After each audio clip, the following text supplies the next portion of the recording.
आदरणीय अध्यक्ष महोदय जी, इस सदन के सभी सदस्यों के लिए यह अत्यंत हर्ष का और गर्व का समय है आपको इस पद पर आसीन होते हुए देखने का।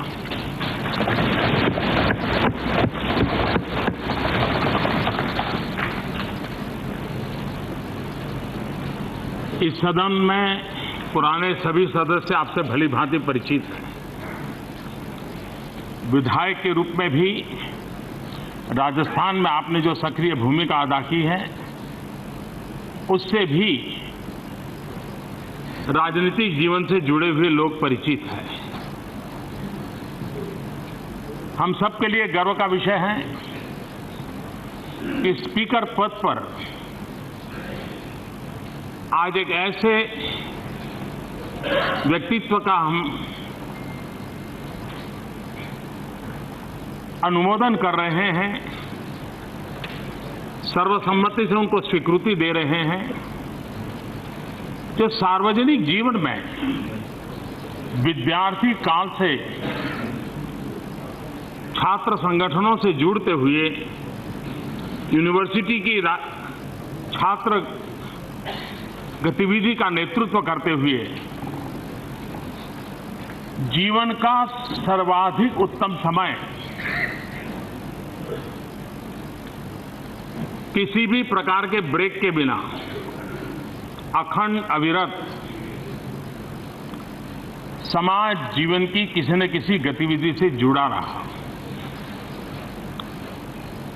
भारतीय जनता पार्टी के कार्यकर्ता के रूप में भी छात्र आंदोलन से निकल करके युवा मोर्चा के संगठन में करीब 15 साल तक जिले में, राज्य में और राष्ट्रीय स्तर पर काम किया।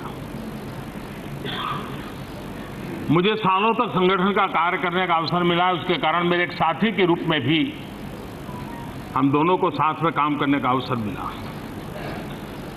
और कोटा वो धरती है जो एक प्रकार से आजकल शिक्षा का काशी बन गया है।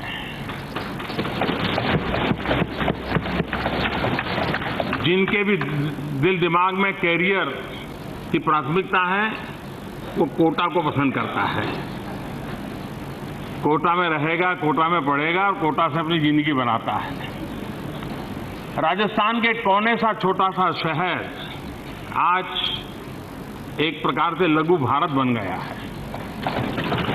और कोटा का ये परिवर्तन जिस नेतृत्व के सामने हुआ है, जिसके योगदान से हुआ है, जिसके इनिशिएटिव से हुआ है, वो नाम है श्रीमान ओम बिरला जी।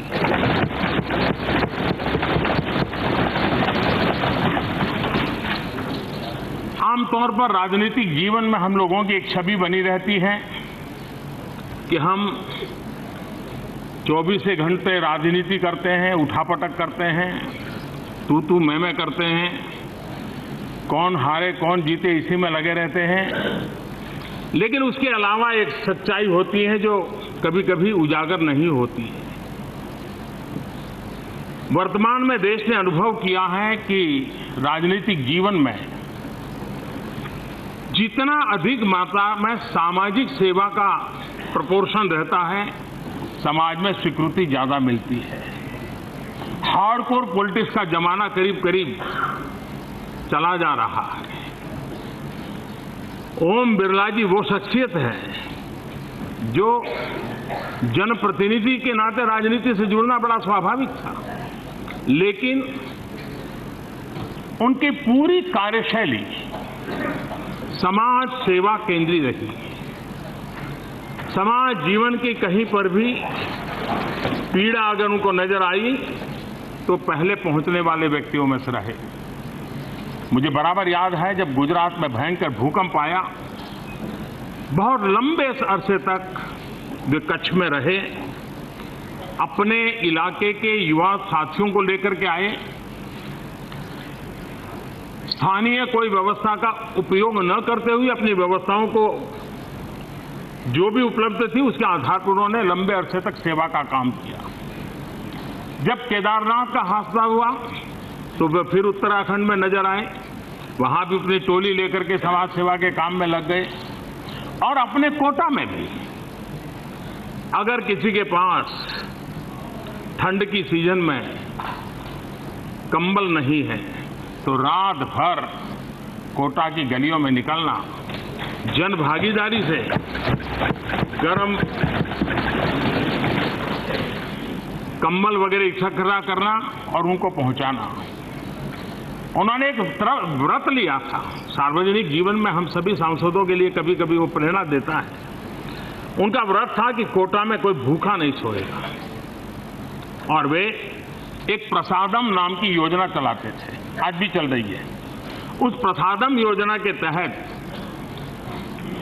जन भागीदारी से भूखे लोगों को ढूंढ ढूंढ करके उनको खाना खिलाना, ये उनका रेगुलर काम बन गया।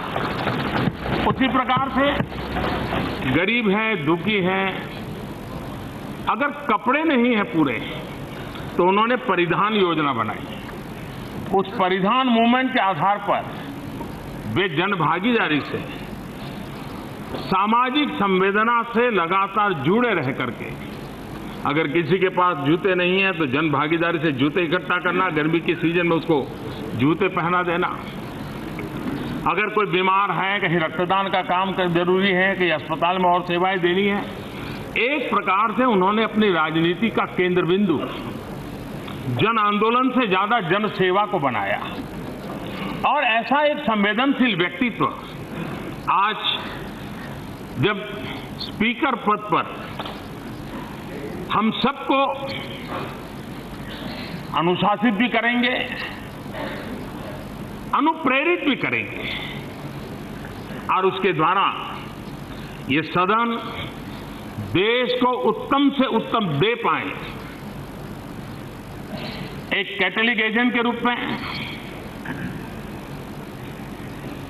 एक पदासीन के जिम्मेवारी के रूप में, और सालों की सामाजिक संवेदना वाली जिंदगी जीते के कारण मुझे विश्वास है कि वो उत्तम तरीके से चीजों को कर पाएंगे। सदन में भी हमने देखा है, वो मुस्कुराते हैं तो भी बड़े हल्के से मुस्कुराते हैं, वे बोलते हैं तो भी बड़े हल्के से बोलते हैं। और इसलिए सदन में मुझे कभी कभी डर लगता है कि उनकी इस जो नम्रता है, विवेक है, कहीं कोई उसका दुरुपयोग न कर दे। लेकिन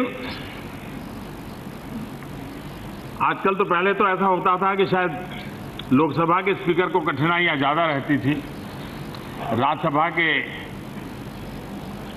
चेयरमैन को कम रहती थी, लेकिन अब उल्टा हो गया है। हम जब पिछले सत्र को याद करेंगे तो हर किसी के मुंह से ये तो निकलेगा कि हमारी जो स्पीकर महोदया थी, हमेशा हंसते रहना, खुशखुशाल रहना, और डांटना भी है तो डांटने के बाद हंस पड़ना। लेकिन उन्होंने भी उत्तम तरीके से एक नई परंपरा को विकसित किया। इस सदन की तरफ से, ट्रेजरी बेंच की तरफ से, शासन में बैठे हुए सब जिम्मेवार मंत्रिपरिषद की तरफ से मैं अध्यक्ष महोदय आपको विश्वास दिलाता हूं कि आपके काम को सरल करने में हम जो भी भूमिका हमारे जिम्मे होगी उसको 100% पूर्ण करने का प्रयास करेंगे। और आपका हक बना रहेगा कि इस बेंच तरफ भी अगर नियमों का उल्लंघन होता है, व्यवस्थाओं में बाधाएं पैदा की जाती हैं, तो आपका पूरा हक बनेगा कि हमको भी, हमारे तरफ के लोगों को भी आप उतनी ही मक्कमता से, आग्रहता से कहें, हम उसका स्वागत करेंगे, क्योंकि सदन की गरिमा बनाना हम सबका योगदान रहना यह आवश्यक है। और मुझे विश्वास है, पहले तो 3-4 साल तो अच्छे जाते थे, चुनाव के वर्ष में थोड़ी गड़बड़ होती थी, लेकिन अब तक हर 3-4 महीने के बाद कोई एक चुनाव दिखता है तो लगता है कि यहीं से कुछ मैसेज देंगे। तो ऐसी स्थिति में आपको भी तनाव जरा ज्यादा रहने वाला है।